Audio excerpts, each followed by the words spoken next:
And I beheld heaven open, and behold a white horse. And he that sat upon him was called Faithful and True, and in righteousness he doth judge and make war. We are at So you better lace your straps up. physical and spiritual. We're at war.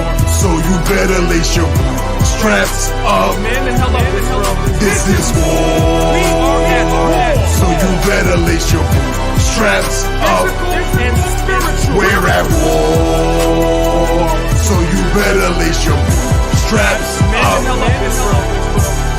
Big tanks, warships, and planted hands with small chips. North Korea, Russian spies, war is at our doorsteps. History doesn't lie, they beat the slaves with horse whips. So I think it's only right we pay them back with sword tips. End of time, spoken of, it's gonna get a little warm. Daniel 7 started 8, judgment of the little horn that beat us down, held us back, called us by obscenities. Prepare us a table in the presence of our enemies and pay them back. Worse than that, they argue that the earth is flat. Our babies dying, mothers crying, cities full of murdered blacks. Hispanics too, they hate you too. Edomites are not your friend. Harmless smile behind the scenes. They tracking you through iPhone 10 technologies, through policy. We served them since the colonies. This ain't our rest, my mind is right. This place is hell, I'm not at ease. I swore an oath with every breath. I promise to defend the law. Sword is sharpened, armored up. I'm calling for the men of This is war. We are at So you war. better lace your straps up. Physical and spiritual. We're at war.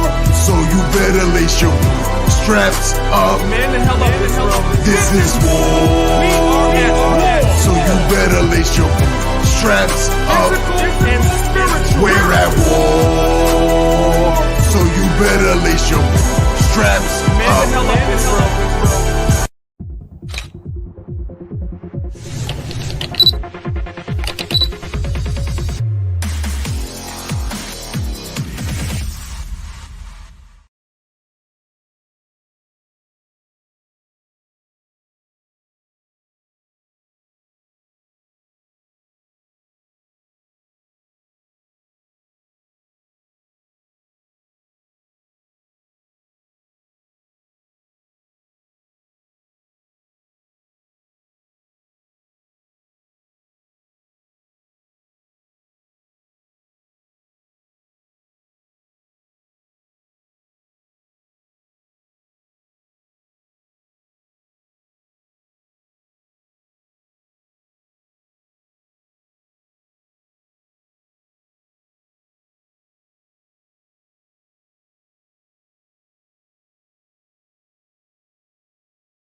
Sorry about that.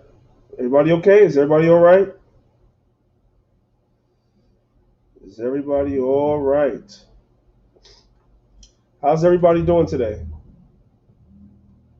I'm praying everybody's okay. Hostile MGTOW said, "Come on, time is money." Time is money. Time is money. I don't know if y'all could hear me originally, so I'm gonna do my whole intro again. If you heard me, then forgive me. If you didn't hear me, then I'm gonna do it all again. Welcome to another edition of Maccabees TV. It's your brother Priest Dan, representing Lions of Israel and Maccabees TV. I say peace and blessings to everybody that's watching, and please interact with the video. You can thumb it up if you got love for your brother. If you can't stand me, and I do know that there's quite a few people that can't stand me. I get some of y'all messages. I get some of your hate on the comment boards. That's okay. You can thumb the video down too. That's okay. Really, it's really okay. I promise you, I'm not upset. You know what I'm talking about? You can thumb the video down. Just interact with it one way or another. That's all I'm asking. Just interact with the video one way or another. Leave a comment. As I mentioned before, YouTube is really only showing support to the content creators that are like at least 500,000 or more. So if you have a channel, you're 100,000, 200,000, even 70,000, 50,000, 20,000. They don't show no love. How you get your word out, how you get your video out, is through people sharing, liking, disliking, commenting, so forth and so on. Well, let's get the word out. So it's been a very, very, very interesting week. It's a lot of stuff going on.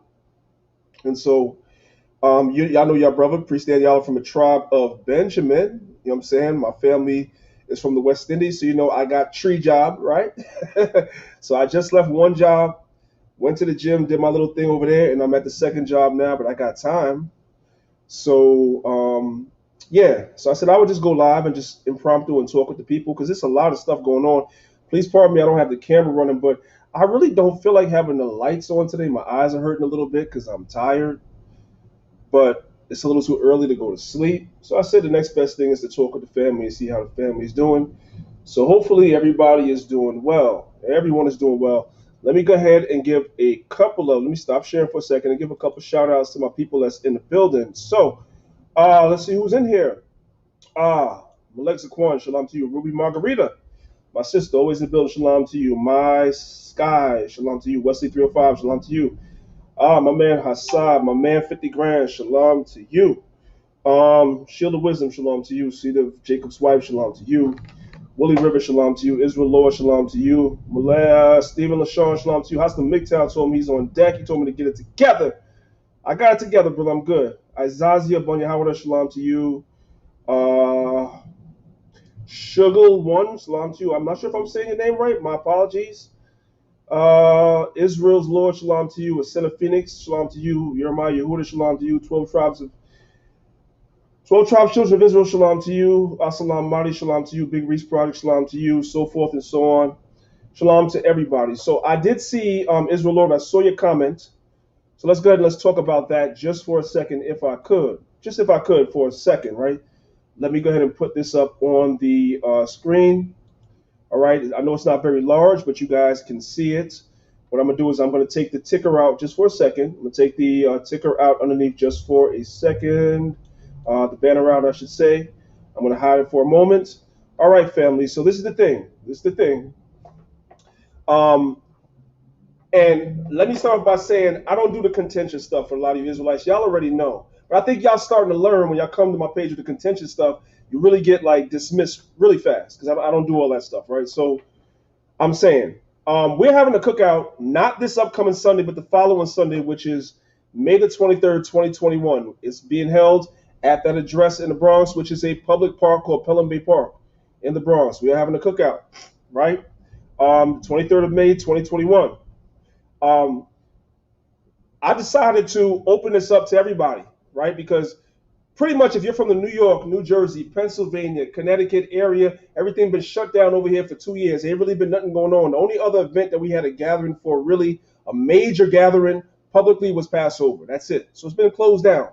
Normally we have our cookout in August every year. Those of y'all that know that from the area, you know. This year, we're going to have two cookouts, right? We're going to have one in August like we normally have, and we're having one now. Why? Because the brothers that went through the 6-month academy, it's time for them to graduate. So we're going to have a cookout. We're going to have fellowship, brotherhood, sisterhood, the whole nine.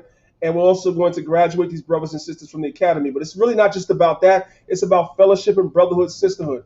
You don't have to be a member of LOI. You don't have to be a member of any camp to come. You can be a member of any camp and come and show love and support. No problem. That's where it's going to be. If you're interested in coming, it's going to be May the 23rd, which is a Sunday, starting at noon, all the way until sundown. Most High will. All right, brothers and sisters. So anybody that's interested in coming, come. I just have really one request. Leave your doctrines at home. If you're coming out there to argue with us about some way out off the wall doctrine, stay home. Don't come. Because if you come to me with it, I'm going to curse you out. I didn't invite you for that. Come and be a brother or a sister. That's all I'm asking. If you come out there, you be a brother or a sister, and you're more than welcome. If you come with your doctrine, I'm going to curse you out. If I get wind of it, you run around, because some of you niggas, what you like to do is you won't come to me with it, because you know that you can't come to me with no bullshit, but you try to go to other people. If I hear about it, I'm still going to curse you out. Just come and be a brother or a sister, and you are welcome to come. It hasn't been a lot of stuff going on, especially in this area. Everything been shut down. So we're getting ready to have this. This could have been just something that we did privately, but we're going to be in the park in a public space amongst all of our people that's just so happy to be out the house this so-called summer. So we're going to be handing out flyers and talking to our people and having a good time. And anybody from any camp, as long as you are in a spirit of brotherhood or sisterhood, is welcome to come or not come. It's up to you. So that's the information on the screen. May the 23rd, 2021. That's what it is that we are doing. Literally, when you get off, when you come to Pelham Bay, it's a park called Pelham Bay Park, right? It's the last stop on the 6 train. It's in the North Bronx. You can't miss it. And we're going to be right there at the entrance. I'm going to get there so effing early that I'm going to be right there at the very, very beginning of the park. So anybody that comes, you ain't going to be looking around the whole park for us. We're going to be right there if it be the Most High's will. So like I said, we're opening it up for anybody to come and just be a brother or sister. Like I said, the only caveat is please do not come there with your foolishness, nor should you come there empty-handed. That's all. If you're going to come, right, then just come with a case of water, $5 in the New York area to buy a case of 24 bottles of Poland Spring or whatever type of water you buy. A bag of ice is like $2, $3 max. Just don't come empty-handed. That's all we're saying. And come in the spirit of brotherhood or sisterhood. But it's really to honor the brothers that did the academy for 6 months as well. That's one of the reasons why I'm doing this so early. And rather than be cooped up inside with all this, I almost said the word, almost. I caught myself. Rather than be cooped up inside, we're going to do this on the outside so our people can see us. They can come up, they can ask questions. You see what I'm saying? And we can just invite anybody that wants to come, because I know a lot of us from this area are tired of being cooped up inside. So that's what's going on. Somebody asked me in the chat about it. And so that is why I am showing it. I probably will show it again at some point. Let me get this off the screen. Give me a second. I probably will show this again at some point after this live is over. Second thing that's going on, you guys see at the bottom of the screen, you guys can see the ticker is, let me just put something else up on the screen, right? This, right? Our academy. So the first academy started the first week of January of this year, and the brothers that are in academy are graduating on this at that cookout on May the 23rd, right? It's a 6-month academy. Now, what is the academy about? Why is it important, right? This is not for everybody. He who hath an ear, let him hear. If this is not for you, skip it. By the way, if you're on Facebook, you can hit the like button too. But if you want to interact with the chat, you got to come over to YouTube. That's how it goes. So I'm a big person on, if you listen to my last live, I'm a big person on courtship. What is courtship? Courtship starts with relationships. Everybody knows about that courtship, right? You get to know your woman or your husband before you marry them. You know what I'm saying? You ask all the pertinent questions before you marry them instead of just jumping into the sack. That's part of the problem in the Israelite community right now, why this divorce is just as high as it is in the world. When we're supposed to be separated and different from the world, we're supposed to be repentant, and divorce in Israel is just as high and just as bad as out in the world because everybody's jumping into the sack and not courting their partner and not doing what the hell they're supposed to do, right? So I'm big on courtship when it comes to relationships. Guess what? Courtship goes with friendships too.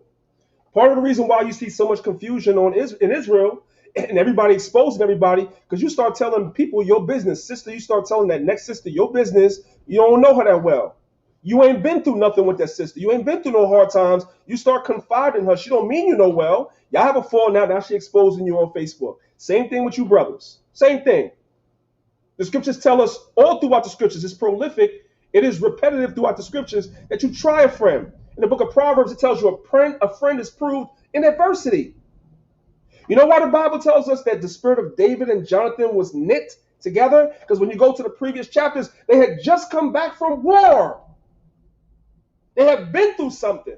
That's why their spirits were knit. It had nothing to do with no homosexuality, like the conscious community says. You prove a friend before you start confiding in a friend. Guess what? You prove a congregation before you join. How about that? How about that?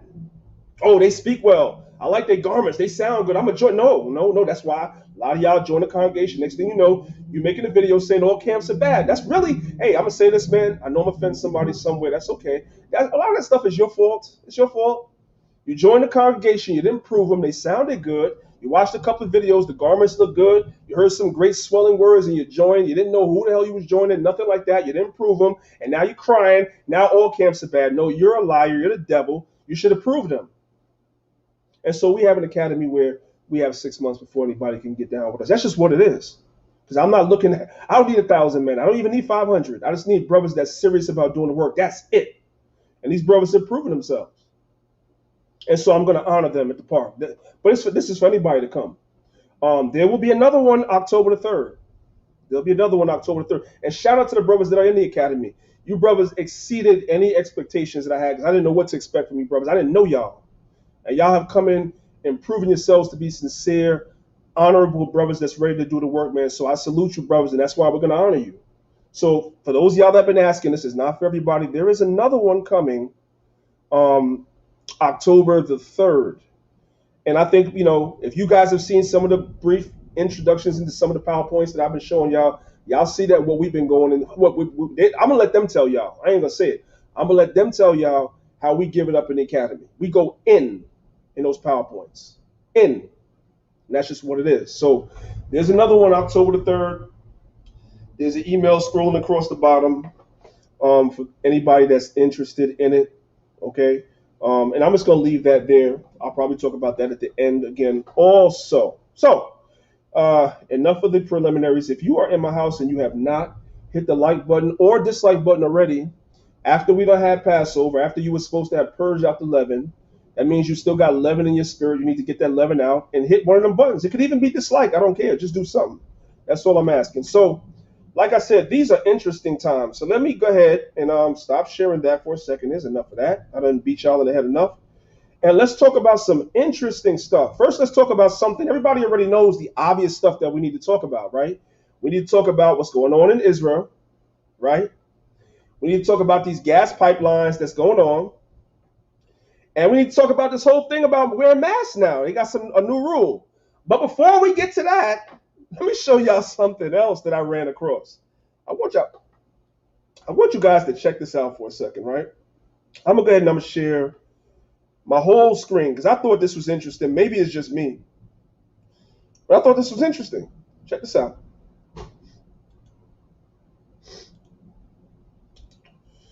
All right. This is from a website called Popular Mechanics. So those of us that might be of a certain age, we know that this is like a legitimate magazine. This is before the internet. Now that we have the internet, we have so many different websites, people don't know what's what. But Popular Mechanics is a real science website, more of like dealing with a lot of, scientific things, anything dealing with, that's something that a mechanic would do, fixing things, so forth and so on. It's a real website. This was a very, very popular magazine in the 70s, in the 80s, in the 90s, the early 2000s, before the real proliferation of the internet. I didn't know they were still around, but they're still around. They have a website now. They're keeping up with the times. I want you guys to look at the title of the article right here. It says, Russia is going to try to clone an army of 3,000-year-old Scythian warriors. The Russians are so satanic and so deep into wickedness that they have found some old burial sites and bones of Scythian warriors that they say are from 3,000 years ago, and they are going to try to clone those warriors to put in their army, man. Let's see what listen, let's just read this real quick, and we're gonna come back and we're gonna read the article. Let's pop right here. This is the book of Daniel, chapter 8. When I saw that article, it reminded me of the scripture right here. This is the book of Daniel, chapter 8, verses 23 to 26. We're just gonna read the first two verses, right? It says, and in the latter times of their kingdom, and we are in those latter times now, when the transgressors are come to a full. We are in the time where the transgressors are come to a full. Everybody has the internet. Everybody has TV, some sort of mass media, something where you can look around you and you can see that transgression. What is transgression? Sin. Sin is at its height. It's at its peak. It's at its apex. That's how we know this is talking about now. And in the latter times of their kingdom, when the transgressors are come to a full, a king of fierce countenance and understanding what? Dark sentences. This is dark. This is dark. This is a very, very dark thing. For you to even, for it to even enter into your mind that you come across a burial ground of people and you're going to excavate the bones and go and try to clone those warriors and bring them to life now to put them in your army. What kind of stuff is that? And again, this is from Popular Mechanics. This is a real website. This is not no BS. We're about to read it. A king understanding dark sentences shall stand up. That's America. That's Russia. That's all these Edomite kingdoms. Let's go ahead. Let's read this article real quick. Let's just breeze through it real quick. Because I said this was interesting. I don't know if you guys had actually seen this, right?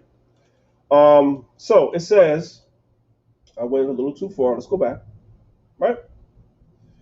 It says, when you hold a job like defense minister of Russia, you presumably have to be bold and think outside the box to protect your country from enemy advances. And with his latest strategic idea, cloning an entire army of ancient warriors, Sergei Shoigu is certainly taking a big swing.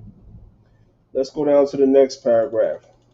In an online session of the Russian Geographical Society last month, Shoigu, a close ally of Russian President Vladimir Putin, suggested using the DNA. Now, y'all see this DNA thing is a big thing, right? It's a big thing nowadays. Putin suggested using the DNA of 3,000-year-old Scythian warriors to potentially bring them back to life. They want to bring these people back to life, right? I'm not saying whether it's going to be successful or not, but the mere thought of it is what? It's dark. It's evil. It's evil. Yes, really. First, some background.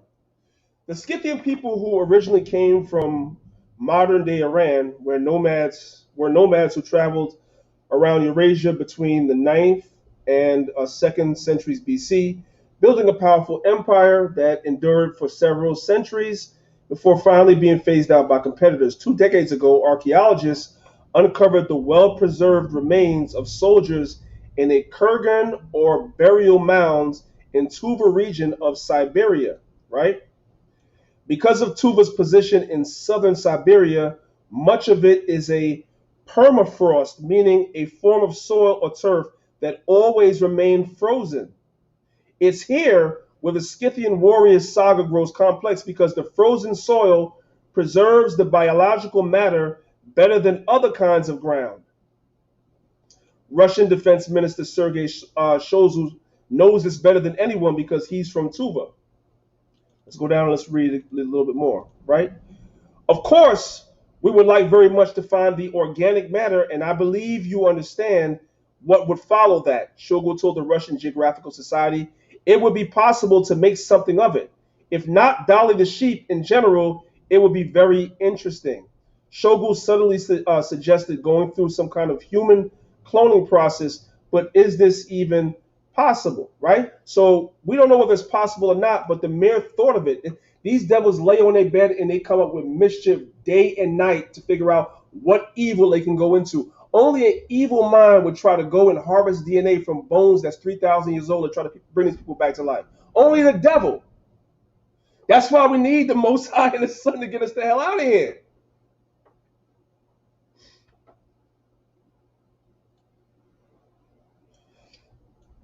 To date, no one has cloned a human being, so they say. So they say. Right? We know that there's a lot of things that go on that they don't tell the mass public, but as to our knowledge, no, they haven't. But so they say. But scientists have successfully executed the therapeutic cloning of individual kinds of cell and other specific gene editing work. And of course, there are high-profile examples of cloning pretty complex animals. Earlier this year, for example, scientists cloned an endangered U.S. species for the first time, a black-footed ferret whose donor had been dead for more than 30 years. So this year, did you guys hear that? Let's look at that again. Earlier this year, for example, scientists cloned, so they say, an endangered U.S. species for the first time. U.S. scientists. It was a black-footed ferret whose donor had been dead for 30 years. So they found an endangered species of a ferret that had been dead for 30 years, according to them. They went in and took some of the DNA and cloned the thing and was able to bring the species back. Okay? That's this. That's that. This dark side. That's evil. That's evil. So this is the time that we're living in. This is a crazy, crazy world that we're living in right now, brothers and sisters. Man, we're living in a crazy time. I'm just saying, so we just we got to stay prayed up. We got to stay in the spirit. We got to fast, and we got to ask the Most High to deliver us, man, because all these things that they're doing really is aimed towards us. Everything that they're doing from top to bottom is aimed towards our people. I just want you brothers and sisters to know that, right? And they've been talking about this for a long time. And understand that a lot of the so-called science that they have, they don't reveal to everybody. They're way more advanced. Y'all see these cell phones that we have right now that we brag about the technology. We're dealing with 5G technology, 6G technology. This is old technology to the military and the super elite. This is old technology. They don't have this technology back in the 70s. Whatever it is that they're working with right now, we haven't seen. We haven't seen. I'll give you brothers and sisters an example real quick before I move on to the next story, right? There was a article back in the days. There was a magazine called the Source magazine, right? And I remember back in the days, the Source magazine, they had a article, and this is weird because this is a rap magazine. And they had an article in the magazine talking about advanced U.S. technology of different weapons that the U.S. was using, right? And everybody knows that during the Panama invasion that the U.S. did in the early days, I believe it was of the Bush administration, the first Bush, not Bush 2, the first Bush, they were already using laser weapons, right, on the population of Panama. I hope brothers and sisters know that. They were using laser weapons and testing laser weapons in Panama. Okay? 1 second.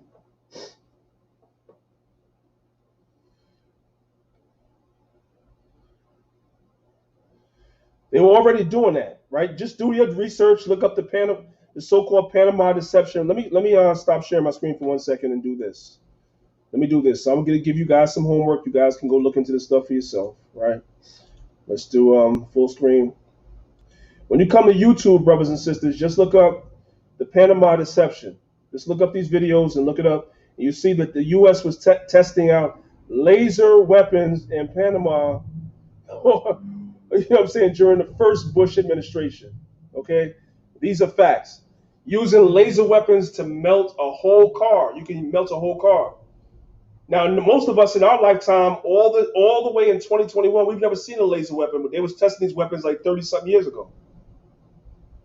And they have other weapons, too, that they were testing as well. So we're living in some really, really, really interesting times. Let's get rid of that for a second, okay? Now, Let's talk about this for a second, brothers and sisters. How many brothers and sisters have been paying attention to the news? This is big news today. This is big news, right? Old Sleepy Joe look like he's ready. He's ready for a nap at any minute right now. Old Sleepy Joe made a big announcement today at the White House. Y'all see? Let's close this right here. This is from the website The Guardian, and this is also being shown on every single major news outlet from CBS to NBC to ABC, CNN. Everybody's talking about the same thing. It says today is a great day for America. Biden removes his mask as CDC relaxes guidelines as it happened. So for those of y'all that haven't been paying attention, if you've been living under a rock, if you're too busy watching media takeout and world star hip hop and worried about celebrities, then you haven't been paying attention to the real news, what's really going on, then allow me to be the first person to tell you that let's just read what the article says. Let's come down.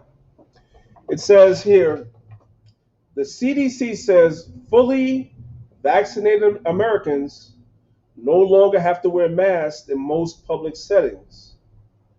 That is the new announcement. Where that's going to lead us, only time will tell. And I'll talk about that in a second. Marking a crucial moment. Wait a second. Let me just do this. Let's do this. Let's make this a little bit better. All right, let's do it that way.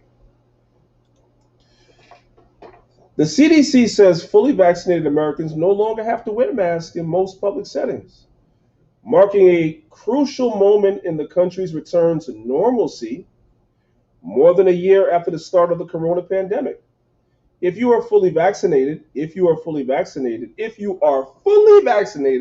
meaning you took both shots, you can start doing things that you had stopped doing because of the pandemic, says CDC Director Rochelle Walensky. So, to make a long story short,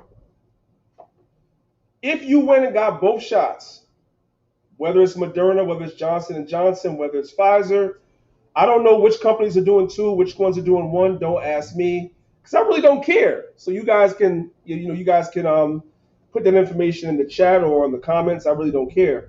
But if you went out and got that, and you are fully vaccinated, depending on which one you went and got, you no longer have to wear a mask in public anymore because you are no longer considered to be a threat to pass the gift that they call the C, the 1, the 9. You're not a risk to pass it on. So they passed this. But this is kind of interesting that this law would pass today, and this is really, I'm showing you because the majority of you that are listening right now, you're not from New York. I'm going to show you how the news contradicts itself, right? So Joe Biden has this big press conference today at the White House and says, you don't have to wear a mask anymore if you're vaccinated. Everything is wonderful, right? But then, when I go one tab over, how many of you brothers heard about the New York Yankees? How many of you brothers and sisters heard about the New York Yankees? Let's look at see what this says right here. New York Yankees say 8 fully vaccinated team members have tested positive for COVID-19. That's also from today. Wait a minute. So he's saying you ain't got to worry about wearing a mask no more if you're fully vaccinated. But what? 8 members of the New York Yankees who are fully vaccinated still,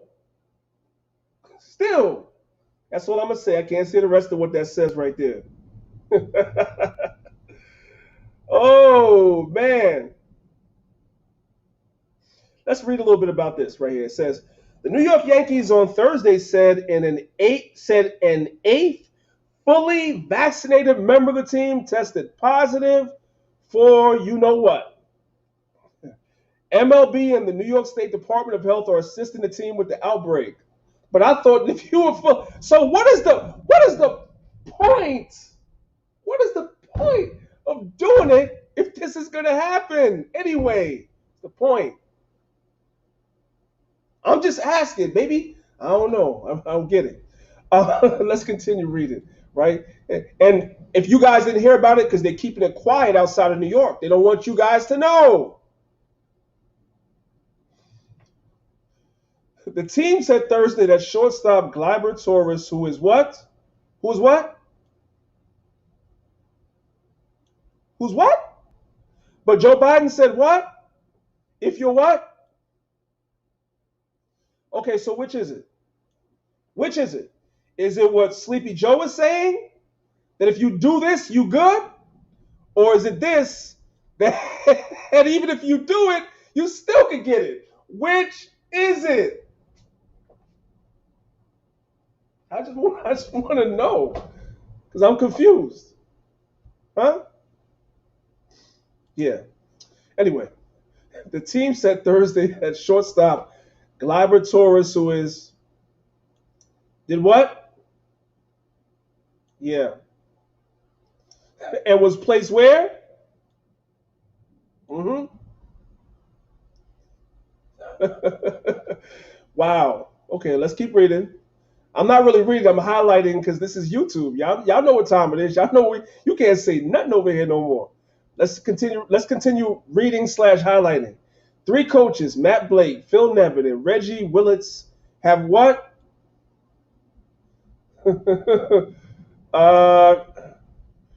Occurring with individuals who are what? Oh no! But I thought Sleepy Joe said what? So listen, this is what I'm gonna say, and I'm just gonna leave it here for now because I'm just going through the news. I'm just really checking in with the family. I ain't really come on to go through too much. Hey man, if this can happen to you when you're what? Fully what? If you can still, you know what? When you're fully what? Then what is the point of them trying to push everybody to do it? What is the point of them trying to push everybody to do it? Unless there's something else that will manifest itself down the road. I'm just asking questions. That's all I'm at. I'm really just asking questions. That's all. I just found this stuff to be interesting. And as I mentioned to somebody earlier today, the walls are going to begin to close in. Because how will they tell if Joe is saying if you've been fully, you know what, you don't have to wear the mask anymore? How are they going to know who is and who's not? How will they enforce that? Now, one of the news outlets said that they're not going to really try to enforce it. It's a honor system right now, so they're not going to really enforce it. Yeah, that's today. That's today. But that may not be tomorrow. That may not be 3 or 6 months from now. The walls are going to begin to close in. And so all the things, for those of y'all that are avid listeners to the channel, of all the things that I've been talking to you about and Lions of Israel been talking to y'all about for the last 2 years, if you haven't listened, and it's not about panicking, this is not about going out and hoarding products and having 1 million products and waters and foods in your house. It's not about that. It's about understanding what's coming and having a plan in place, a plan for your immediate household in place if you decide to go against this, a plan for your congregation if you're a part of one. There should have been a conversation. What you're going to do. How are you going to make sure that nobody within the body is in need if we all go this route? For you single sisters that have no covering, you have no husband, you have no father, you have nobody, you on your own, you need to go read Isaiah 32. You are the first ones that's going to suffer. Y'all don't have to like it. You can be as liberated as you want. But I'm old enough to remember what happened to you sisters in New Orleans when all hell broke loose. Y'all were fair game in New Orleans in that damn Superdome. And that's all I'm going to say. Those y'all that wasn't covered, y'all know it. Go back and watch the documentary. These the sisters that weren't covered, you were in that Superdome, you were being violated. And that's just what it is. You have to listen. I'm just telling you. Let's go to the scriptures real quick. Let's go to the scriptures. Right? Let's do this.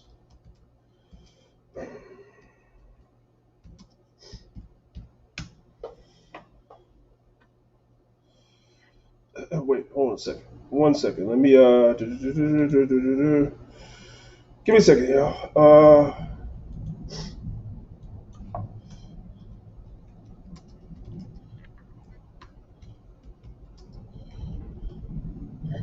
Okay. Let me share my screen real quick. Excuse me. Okay. That's what it was. All right. Where am I? I got so many tabs open. Y'all can forgive your brother. That's okay. We're just gonna do a regular. Let's do it this way. Isaiah 42 and 9. I have put 42 and 8. It's Isaiah 42 and 9. So let's do this. All right. I went over this at Passover. Right? This is Isaiah 42, verse 9.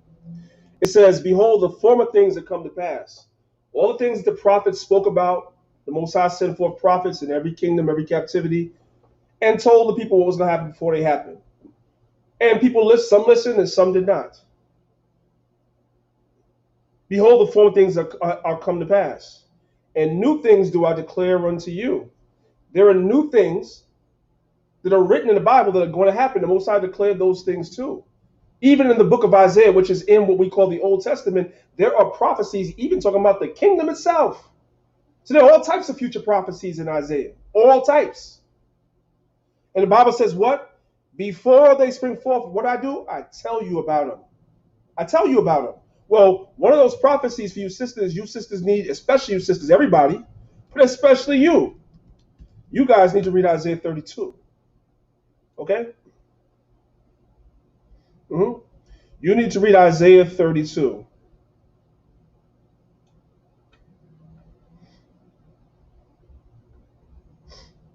That's what you need to read.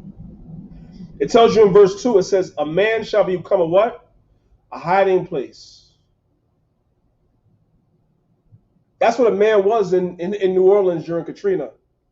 Right? Not Katrina. Yeah, Katrina when the levees broke. Man was a hiding place. The sisters that were not covered, just go watch the documentary. Don't listen, just watch the documentary. It's called When the Levees Broke. Just watch the documentary. Okay? So these things are coming, whether you believe it or not. And I'm just gonna leave it there, right? So that's enough of that. We talked about that today. Okay? What else is going on? What else is going on? Oh, let's talk about this. Get rid of this. Let's get rid of this. Now, let's talk about. I got a million tabs open, so I know I'm all over the place, right? It's okay. Let's talk about this.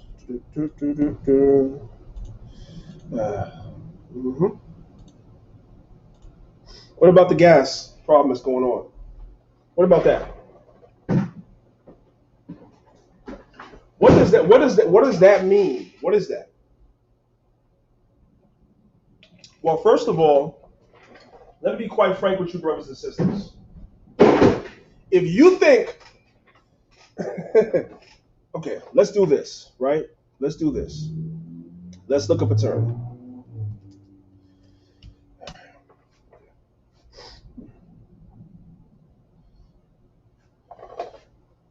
How many brothers and sisters are familiar with a term called beta testing? What is a beta test? What is a beta test, right?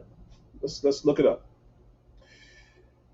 Beta testing is an opportunity for real users to use a product in production environment with the goal of uncovering any bugs or any issues that can be addressed before a general release. That's a beta test.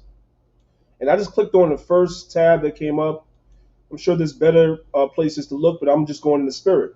That's a beta test. You test something out before you actually do it in mass to see if you can fix any bugs in it.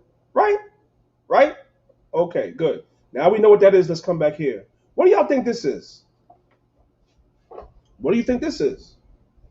This is a beta test. Even to see the 1 to 9 was a beta test. It was a major beta, but it's a beta test. They want to see how people react, what you're going to do when certain situations come in. and they sit back and they take notes and they study you. So that when the time comes and it's for real, they know exactly how they're going to go forward with their plans. I seen people wilding out over the fact that there was a so-called shortage of gasoline, and somebody made a very salient point online. One of the reasons why there was such a shortage is because when people hear certain things, just like when, you know what I'm saying, when the Cedar 1 to 9 first came in, everybody went and they did what? They bought all the toilet tissue. Y'all remember that? And as a result of everybody going out and buying all the toilet tissue that was on the racks, it seemed like there was a shortage, but in actuality, what was happening was the manufacturers were making the normal amount of toilet tissue that they make, but they didn't expect the increase in demand because of the Cedar 1 to 9. For those of you brothers and sisters that live in Second Amendment states, where you are allowed to have firearms, I'm talking to y'all, just the brothers and sisters that live in Second Amendment states where you are legally allowed to own a firearm. You know what I'm talking about, what I'm about to say. They're talking about a so-called shortage of ammunition. There is no shortage of ammunition. There's not. What happened is that because of the Cedar 1 to 9, you had more people that went out and registered to become owners of firearms and went out and brought them than at any time in history.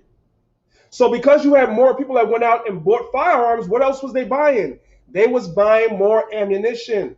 So the ammunition became short on the stands because you had so many more people that went out and brought it. See, the people reacted to these situations. And the powers that be is gauging everything. So that's why the ammunition and the prices went up. And they're still up right now. That's why I myself, like, you can't even find nothing no more, especially 9mm. Brothers that don't know what I'm talking about, 9mm rounds. Come on, they're price gouging. It's crazy. It's crazy. But it's the same thing with gasoline to a degree.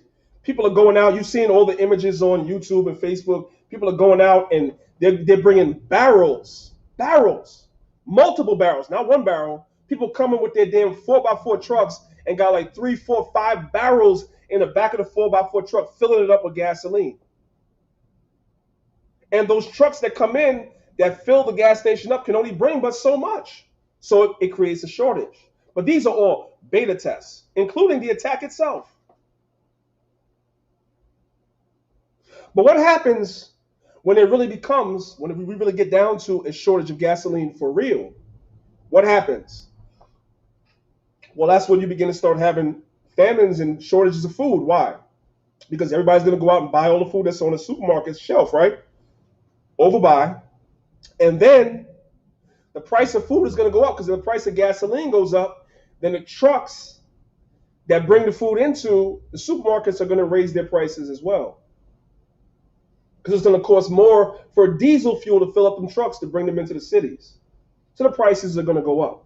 These things are coming. That's what Isaiah 32 is about. These things are coming. So we had an opportunity from the time of this, what we call a so-called pandemic hit from a year and a half ago till now, to begin to start thinking about what you're going to do when these things are coming, because the Most High just told us. We just read it in Isaiah 42 and 9. Let's get it again. We just read it. The Lord just told you. Before they come to pass, he tells you that this is going to happen in the scriptures. We're so busy telling our people, I'm talking about the brothers and the teachers. We go out in the highways and the byways, and we talk to our people and tell them, how the Most High going to do this? The Most High, you know what I'm saying? Whatever. We tell them what's going to happen before they happen. But those of us in the truth, are we listening? Are we listening? Most High tells us the churl shall not always be called bountiful. That's in Isaiah 32. Let's get that. That is coming.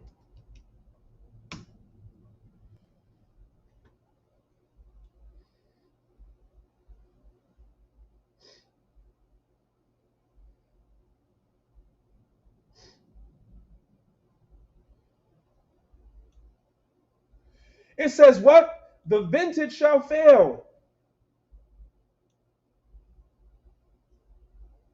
That's coming. The gathering shall not come. That's coming. It's coming. We tell the people in the world, do we believe it? And what are we doing to prepare ourselves for that spiritually? Obviously, right? It's just all about faith. There's nothing that you could do, or there's no amount of products you could hoard in your house that's going to get you through what's coming. But I always tell people, this is what I tell people. I always tell people, I'm like, listen, if you could have enough in your house so that if there are food riots, food shortages, if there are long lines outside, whatever, because there's no gas, the food is extremely high priced, blah, blah, blah, whatever. If you have certain things in your house, you don't have to go out into the midst of the chaos. That's all I say. That's the reason why I tell people to prepare. So you don't have to go out into the midst of that chaos and get involved in that, because we're not supposed to be involved in that. So before these things come, the Most High tells us about them. So we gotta take these things seriously that we're seeing. It's not about just sharing. Everybody's hitting the share button when they see all this news going on. Yeah, we're in the end, we're in the end. Okay, yeah, but it's more than just hitting the share button. It's more than just repeating it. It's about preparation, man, especially if you have young children in your household, if you have older children in your household, if you have young children in your congregation, if you have elders in your congregation. You got to make sure that at least that there's some sort of something in place for the people. That's what a lot of you elders and leaders are supposed to be talking about. Instead of arguing with each other and having what they call a pissing contest, everybody's trying to be right. Everybody's trying to be the biggest, the best, the baddest. We're the best. Y'all ain't, you know what I'm saying? This whole thing in the Israelite community is just ridiculous. Meanwhile, you as unhealthy as hell. Half your congregation is unhealthy as hell. And you ain't warning your congregation about what's coming. And ain't preparing them. But you want to argue with everybody. It's ridiculous. That's why when some of you niggas come, y'all pardon me. That's why when some of you niggas come on my comment board, I don't have no words for you. I just kick your ass off the page. I don't got time to be arguing with you because you are a clown.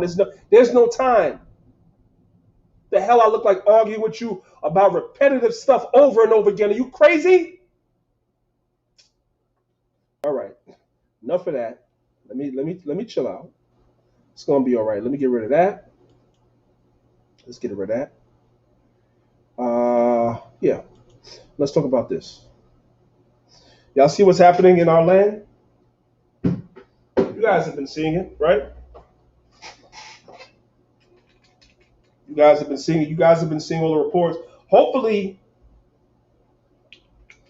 our Lord told us to watch as well as pray. That's what the scripture said. You're supposed to watch as well as pray.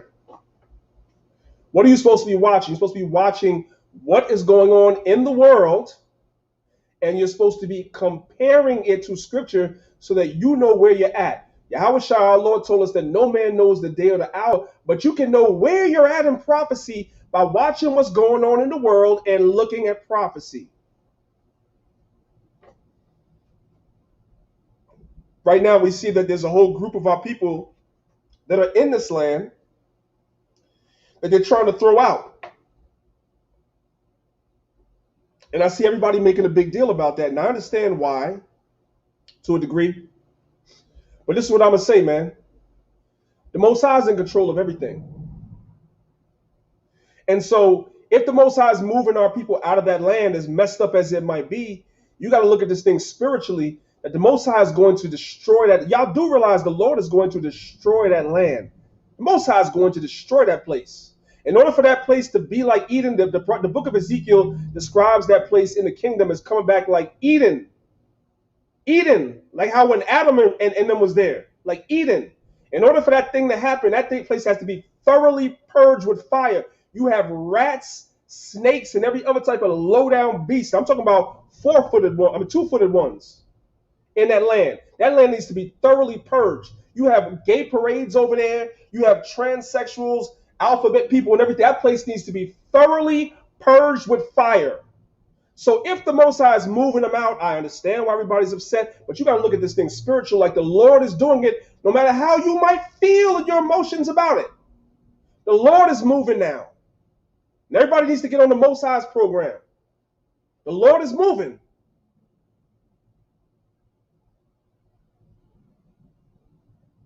And it's going to get worse for them.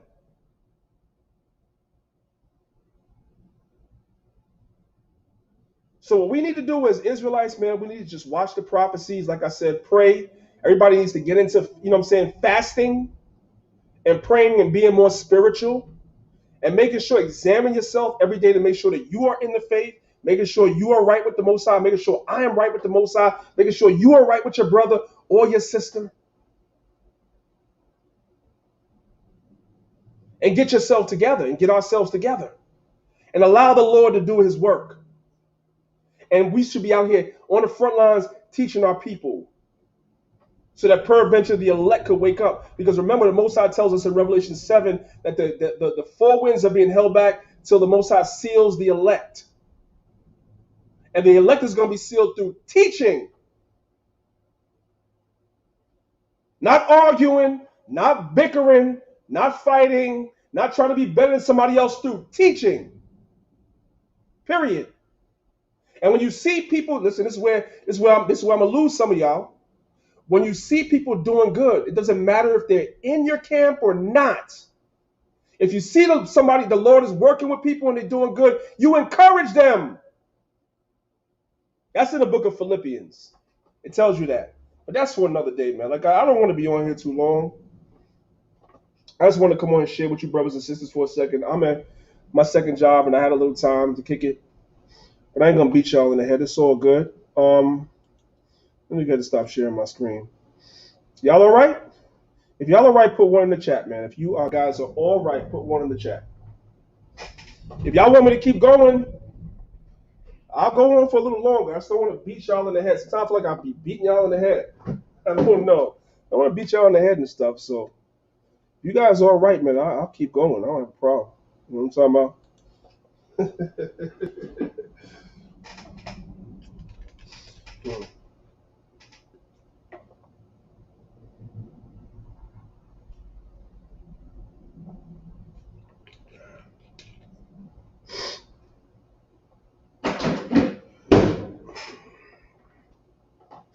All right.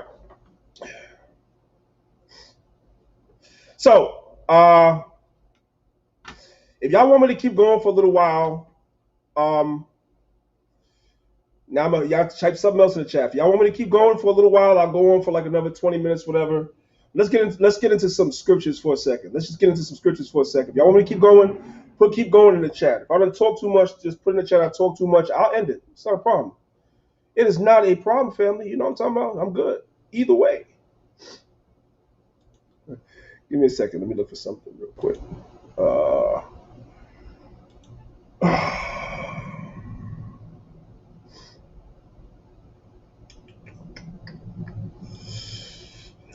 Okay, let's do this. Okay, let's see what y'all say. Y'all telling me to shut the hell up and get off? Let's see.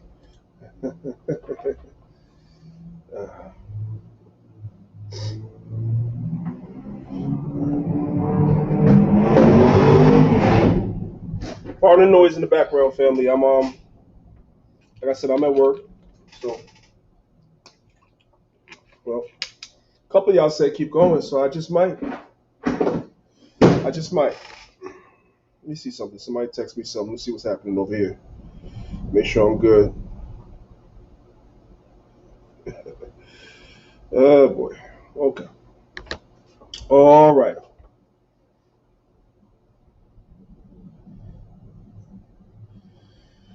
All right. There's a brother in the chat that spoke about the Nazarene vow, Nazarite vow. There's nothing that says that you cannot practice the Nazarite vow nowadays. You can still practice it. Just follow the instructions that are in the scriptures. I believe the vow, you guys can correct me, I believe the vow is in the book of Numbers. Is it Numbers? It might be. I'm winging it. So if I'm off, y'all correct me. I believe it's in the book of Numbers. Just follow what's described in the book of Numbers. You got to stay away from the fruit of the vine. You can't cut your hair, so forth and so on. You got to stay away from the dead. Just apply it to the best of your ability. You're taking a vow for a particular reason. Whatever your particular reason is, there's no reason why you can't do it. Okay. Um. Right. Thank you, Marv. I'm on number 6. I'm old, but I ain't that old yet. I'm getting there, but not quite yet. My memory's still somewhat intact. So yeah, all praises to the Most High for that. Yeah. What's my take on the Sefer Bible? I actually bought a Sefer Bible and gave it to my sister. I never really read it, so I don't have a take on it per se. I know a lot of people speak highly of it, but one of the things I noticed when I gave it to her, 'cause she requested it from, believe it or not, I've been in this truth for a long time. My sister is just coming into the truth now after almost 30 years. She's just coming into the truth now, and she asked me for a Sefer Bible. I don't know where that came from, but I gave it to her as a gift, and I noticed I was fingering through it before I gave it to her, and I noticed that there's a lot of commentaries in there. If anybody has one, you can speak on it a little better than me because I was kind of just fingering through it. There's a lot of commentaries in there, and some of the commentaries are on point, but some are not. So I'm a little skeptical of any Bible that has commentaries or footnotes where people begin to insert their own opinion. So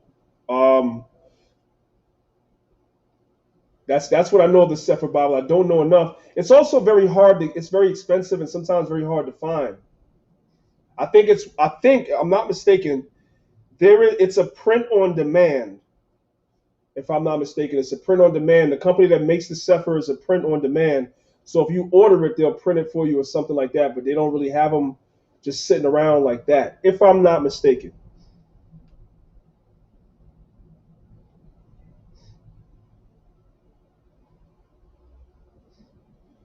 Uh, Next time that you see me going live and I'm home, Chuck, I'll show you my Hebrew Bibles that I have, because that's the one that I would recommend. I forget who's the publisher of the ones that I have at home, so I don't want to answer that right now. When you just keep following the channel, when I'm live from home, I will show you guys the Hebrew Bible that I have, and that's the one that I would recommend for you guys. I think it's pretty good. Okay. I'm assuming, Coach Jay, that you're talking about the Sefer Bible website. Yeah, it's a print on demand. So another thing too, as long as we've been having a lot of conversations, and these are good conversations, right? So since we're talking about Hebrew to English Bibles, I do want you brothers and sisters to take note of something. And you guys might think it's not. Let me make a caveat before I say what I'm going to say. Now, I'm not a King James. Y'all hear me talk about him a lot, right? I'm not a King James only person. I don't call myself that. I call myself a person that prefers the KJV translation above all else. And I'll explain to you, brothers and sisters, why I say that. If somebody asks me what's the best English translation to use, I'm going to tell them the KJV. However, if I'm being honest, right, there are sometimes that the other translations of the Bible have better renditions of certain verses. For instance, right, if you guys go to a website called Bible Hub, BibleHub.com, and you begin to look up those verses that speak about David being ruddy in the KJV, if you look at the other translations of the Bible, you find find the verse in the KJV, right? Let's see if I can do it right now before I even bring it up on the screen. Since I said it, right? Let's do it this way, right? Let's do it this way. Let's see what I can find. Okay, so now let's come to Bible Hub. Let's see if it works out. I'm winging it. Okay, so. Okay.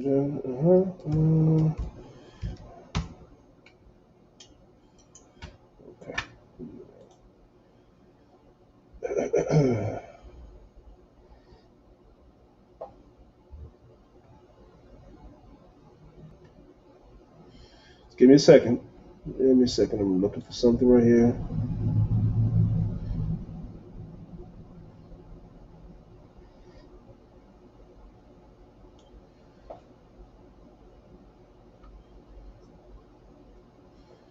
Bear with me a second. I'm trying to find. There's a particular verse.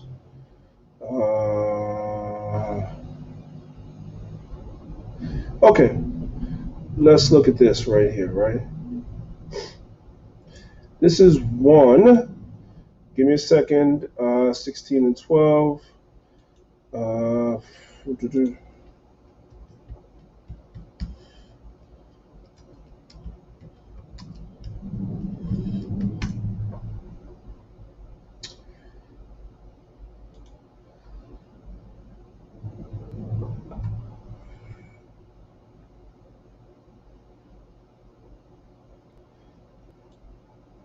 Okay, let's do this first.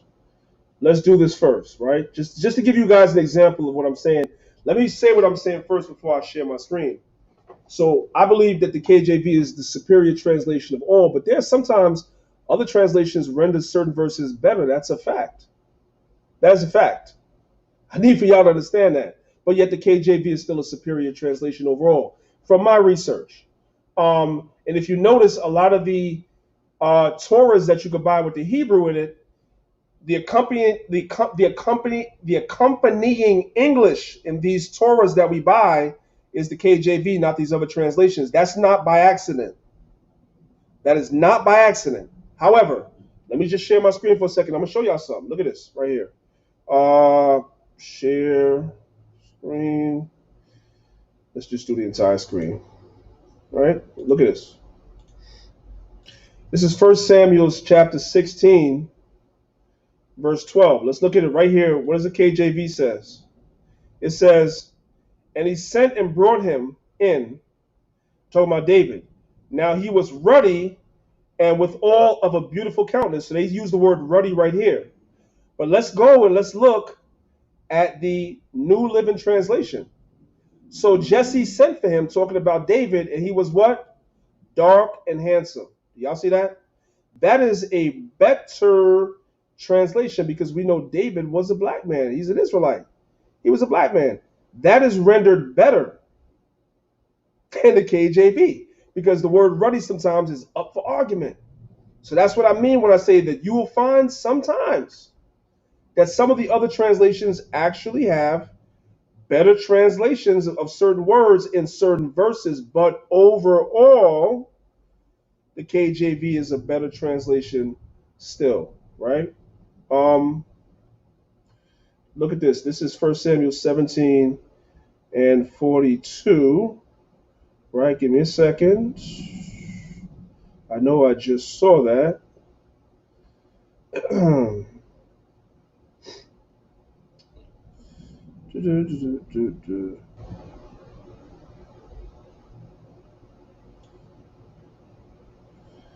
I know I just saw it. Here we go. Look at the International Standard Version Bible of 1 Samuel. First, let's look at the KJV. So remember, we did 16 and 42 here, 16 and 12 here. Now we're one chapter over in 17 and 42. The KJV says, and when the Philistines looked about and saw David, he disdained him, for he was but a youth and ruddy. Right? Okay. When you come down to the International, where is it? Standard Version right here, it says, and when the Philistine looked and saw David, he contempted him, for he was only a young man and had a what? Dark, healthy complexion. Y'all see that? You see that? So that's what I mean when I say that sometimes, and I can give you guys a whole bunch of other instances too, sometimes the other translations will give you a better wording, but overall the KJV is still the superior translation. Okay.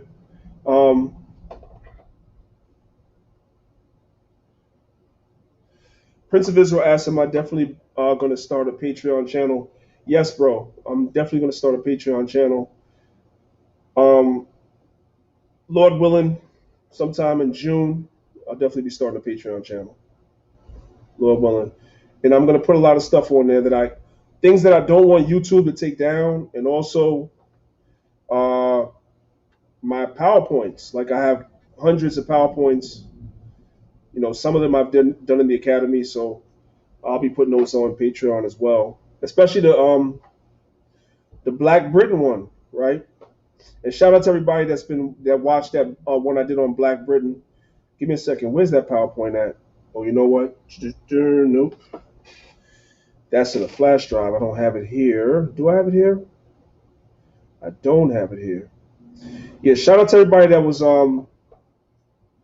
watching the one I did on Black Britain. That was, I have a lot of stuff in that thing. So you guys are going to see a lot of stuff when I put it on Patreon. Eventually, I'll put a portion of it on YouTube. I know some people might ask, well, why are you putting it on Patreon and not YouTube? Well, as I mentioned to you, brothers and sisters, before, if you go on the Patreon, right? Unfortunately, not to be funny, if you go on the Patreon, I'm not going to ask for much. It might be like $5, $10 a month, something like that. But I know if you go, you're going to watch the presentation is going to be 4 hours. 4 hours, right? If you go to the Patreon, I know you're going to watch it. If I put it on YouTube, you guys are not going to watch it. You got a short attention span. You're going to be looking to watch what's going on between Kevin Samuels and Umar Johnson. Y'all more interested in that than the truth.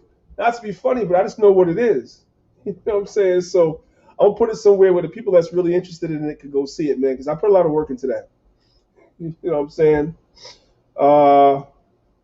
Yeah.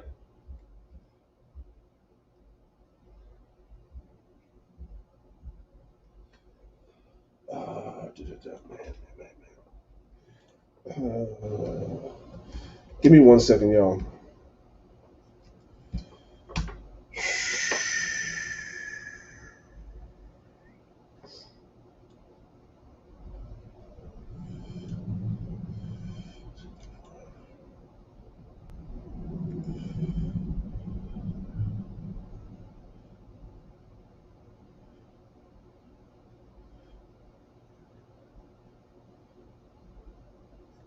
All right, so real quick, where's the question? Sorry, I'm all over the place. PH, Bill Gates said, you mentioned that Israel will be remade into the Garden of Eden after the Lord returns. What scriptures support that? And could you speak more on the kingdom? Well, I'll give you the scripture that supports that real quick. Let's go to Ezekiel chapter 36. Ezekiel 36. Okay. Ezekiel chapter 36, we're going to start from verse 32. Hopefully you guys can see this. Let me make this slightly bigger. Okay. Ezekiel 36, we'll start from verse 32. It says, not for your sakes do I this, right? Because the Most High is doing this for his name's sake. So his name is not polluted amongst the nations. Saith the Lord, be it known unto you, be ashamed and confounded for your own ways, O house of Israel. Verse 33, thus saith the Lord Yahweh, in the days that I shall have cleansed you from all your iniquities, I will also cause you to dwell in the cities, and the wastes shall be builded, and the desolate land shall be tilled, whereas it lay desolate in the sight of all that pass by. Verse 35, and they shall say, this land that was desolate is become like the Garden of Eden. And the waste and desolate and ruined cities are become fenced and inhabited. So the Most High is going to waste that land, and then because first of all, that land is pretty much barren now. When you go back and you read in the book of Judges, it took two men to hold a cluster of grapes, right? Because the land was yielding forth its full strength when we went into the land. But we're not there right now, so that land is pretty much barren.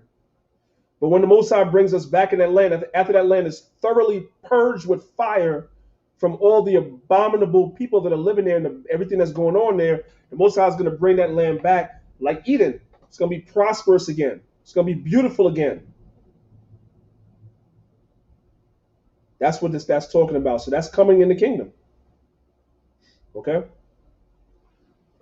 Hopefully that answered your question, King. Bill Gates, I don't know if that answered your question, bro. Let me know. Hopefully that answered your question.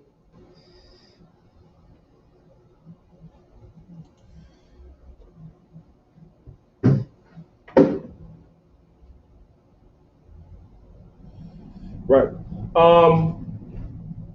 Okay, so you also mentioned that about the epistles of Paul. So the epistles of Paul are very, very, very interesting. Are very interesting. Let's see. I don't want to keep you guys on here. Maybe the next time I go live, I'll do this, man. I have a PowerPoint. It's probably this. I'm gonna be honest with you, brothers and sisters. This is probably the most important PowerPoint I've ever done. The most important work that I've ever done when it comes to this stuff is this PowerPoint right here. I'm gonna share the screen. I'm gonna show you, brothers and sisters, this, but it's kind of late for me, so I'm not gonna go through it right now. And I really should not go through it before I go through it with the brothers that's in the academy first. But I'm gonna show you, brothers and sisters, something. This is a PowerPoint I have called Apostle Paul and His Epistles. Who were they written to? What was their purpose? Where were the people located? And why they were written? And the reason why you guys can see it says future, that's for the brothers in the academy. This is probably the most important PowerPoint, more important than the King James PowerPoint and anything else you guys want to see. It's probably the most important PowerPoint I've ever done, because a lot of people make the writings of Paul into religion. And that's why you see even some of the brothers that were Israelites now veering back into a form of Christianity while still calling themselves Israelites, because they really don't understand the epistles of Paul at all. Ain't nothing religious about the epistles of Paul whatsoever. Nothing is religious about that, brothers and sisters. Nothing. The epistles of Paul could be understood this way. The apostle Paul set up certain men to be bishops over certain churches in Asia Minor. The apostle/disciple John also set up churches through Asia Minor as well. Hope y'all brothers know that. Paul set up churches through Asia Minor, and John set up churches too. That's why you read about sometimes different churches in Revelations 2 and 3 than you read about the ones that Paul was writing to, because John set up churches too. And he appointed bishops too. And what we're reading in the Bible, especially in the epistles of Paul, what we're not seeing is that you had these bishops that were over these churches that would write the apostle Paul and tell him about different situations that was going on in the church at the time. We don't really see those epistles, so we don't know what was written. We could judge what those bishops wrote to Paul based on his responses to those letters that we do have in our Bible. I hope everybody understands what I'm saying. I'm going to say it again. We do not have the letters that the bishops wrote to Paul, to my knowledge. They may be, the Catholic Church may have them, whatever you may have, whatever. You might have some information out here on them, but we don't really have them in full and whole. How we know what these leaders of the churches were writing to Paul about and complaining about in their churches is based on his responses to what they wrote in his epistles. He's responding to what they were saying. That's what the epistles are. And so they're not religious. The entire Christian church and some Israelites have made these epistles into religion, and it's not. It's literally addressing things that were going on in those churches at that time, and we could use that wisdom from that time in our time today. That's all that was going on. That's it. It's really not that complicated. So here's what I'm going to do. I'm just going to give you guys a little, just a couple of slides. I'm not going to go through this because I have to go through this with the academy first. And it's late, so I got to get up in the morning at 3 o'clock. You already know, right? Take a look at this real quick. I'm going to give you guys 2 slides. Just two. Just two. Okay. Look at this. This might be new information for a lot of y'all. So you might have to come back and watch this again to get this. One of the oldest epistles of Paul that Paul wrote was the Epistle of Thessalonians. That's one of the oldest epistles that Paul wrote. You guys do understand that the New Testament, matter of fact, the whole Bible is not in chronological order. So while the book of Romans may be the first epistle that you might see, wait, Matthew, Mark, Luke, John, Acts, Rome, right? Romans is the first epistle. The way the KJV is structured today, actually the Epistle of Thessalonians is older. It's older. It's not in chronological order. This is why y'all sometimes you hear me say things that I know it goes over people's heads, but I'm like, brothers have to understand even the way the Bible was put together. How do we as priests, as teachers, as leaders have a Bible in our hand, been in the truth so long, and you know so little about it? But you arguing with everybody all day on Facebook instead of studying. Romans is not the first epistle, although it comes first in the order in the KJV. And why did the Lord do that? I have a theory on that, but I ain't going to say today. The Lord did that for a reason. Anyway, let's look at this right here. The city of Thessalonica was founded by Cassander of Macedon. Do y'all know who Cassander is? Cassander of Macedon is one of Alexander's 4 generals that you read about in Daniel 7 and 6, Daniel 8 and 22, and 1 Maccabees 1 and 6. He is, according to history, the founder of Thessalonica. So this is the reason why the epistles to Thessalonica was written in Greek. Because even when the Romans came into power, these people that were in these areas, most of them still spoke Greek. It's history now, family. It's not no religion stuff at all. Okay. It says here, there was a reverence for several Roman gods in Thessalonica. Because remember, at the time that I'm giving you guys this history, this is when the Romans were ruling during the time of Paul. So there was reverence for certain Roman gods like Zeus, Hercules, Dioscuri, Apollo, and Aphrodite. Then you had Egyptian gods being worshipped in Thessalonica too, like Isis, also known as Osset, Serapis, Osiris, who's also known as Asar, were all worshipped. There was a temple to Serapis which was discovered in 1917 after a fire in the ancient temple sector of the city. Elements of the cult of Dionysus were also possibly being absorbed into the practice of these Egyptian mystery cults. This is the point I want you brothers and sisters to get this. Of special note was the presence of the cult of Cabaret. Cabaret. You guys ever heard of cabaret dancing? You guys ever heard that word? Well, that goes back to the cult of Cabaret, which was a cult that was present in the city of Thessalonica. You had a Cabarean cult in Thessalonica.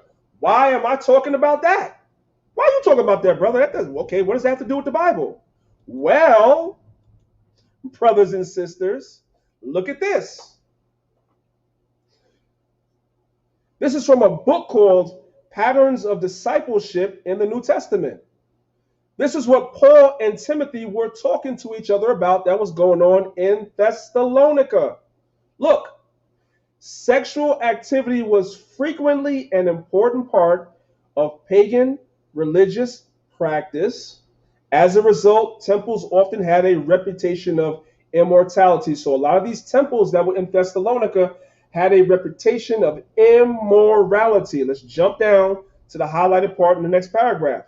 The most popular cult at Thessalonica at the time of Paul was the Cabaret cult.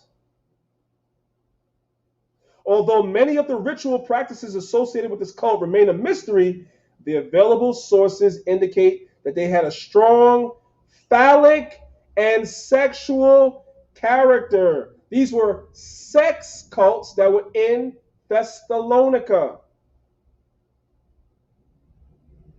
Rex Witt is typical of a number of scholars who are struck by the grotesque phallic scenes in cabaret art. So this cult of Cabaret was a sex cult. Let's see, where was this cult at? Look at the blue highlight right at the top. In Thessalonica. Look what Paul says right here. This is 1 Thessalonians chapter 4, verse 3. It says, for this is the will of God, even your sanctification, that ye abstain from fornication, illicit sexual acts. Why would he be telling the church to abstain from fornication? Why? Because the bishop wrote him and told him the people in the church were doing that. That's why. That's why. Not religion. Not. Verse 4. That every one of you should know how to possess his vessel in sanctification and honor, not in the lust of concupiscence, even as the Gentiles which know not God. What is concupiscence? Let's look that word up, because that's not regular. That is not regular. What is concupiscence? Yeah, let's look it up. Strong sexual desire or lust.